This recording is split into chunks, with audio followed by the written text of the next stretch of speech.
রাষ্ট্র সংস্কারের মধ্য দিয়ে একটি গণতান্ত্রিক, অসাম্প্রদায়িক ও মানবিক রাষ্ট্র বিনির্মাণের দাবিতে ঝালকাঠিতে মানববন্ধন করেছে সুশাসনের জন্য নাগরিক সুজন।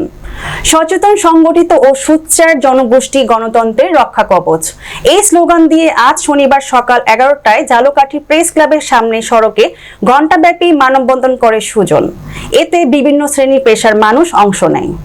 মানববন্ধন চলাকালে বক্তব্য রাখেন সুজনের জেলা শাখার সাধারণ সম্পাদক মঈন তালুকদার, সদর উপজেলা শাখার সভাপতি জাহাঙ্গীর হোসেন, পৌর শাখার সাধারণ সম্পাদক আক্কাস শিকদার, কমিউনিস্ট পার্টির সাধারণ সম্পাদক প্রশান্ত দাস হরি, সাবেক পৌর কাউন্সিলর নাসিমা কামাল ও অ্যাডভোকেট মিজানুর রহমান মুবিন।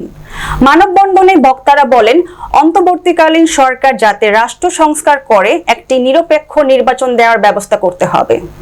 দেশ থেকে অনিয়ম ও দুর্নীতি দূর করে একটি মানবিক রাষ্ট্র গঠন করারও আহ্বান জানান বক্তারা। আমি সবাইকে আপনারা সবাই খেয়াল রাখবেন, এই বাংলাদেশটি আমাদের সকলের বাংলাদেশ।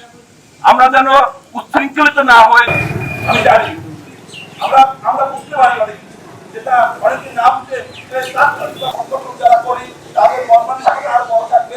তারা সবাই মিলে সুন্দর একটি বাংলাদেশ নির্মাণ করবো, পাশে দাঁড়ানো। আমরা কিভাবে বিভিন্ন সকল সংগঠনের সঙ্গে আমি এইখানে নেতৃত্ব যারা দাঁড়ানো আছেন তাদের এটাই হোক আমাদের প্রথম পথ চলা। সবাই ভালো থাকবে, খোদা হাফেজ। বাংলাদেশ আমাদের আন্দোলন সংগ্রামের মাধ্যমে যে নতুন বাংলাদেশ গঠনের মাধ্যমে আমাদের একটি স্বাধীন সার্বভৌম বাংলাদেশ করে দিয়েছিল। যে বর্তমান অন্তর্বর্তীকালীন সরকার গঠন হয়েছে ঠিকই, কিন্তু এই সরকার কতদিন ক্ষমতায় থাকবে সে বিষয়টি সখী সমৃদ্ধ বাংলাদেশ, যেখানে হানাহানি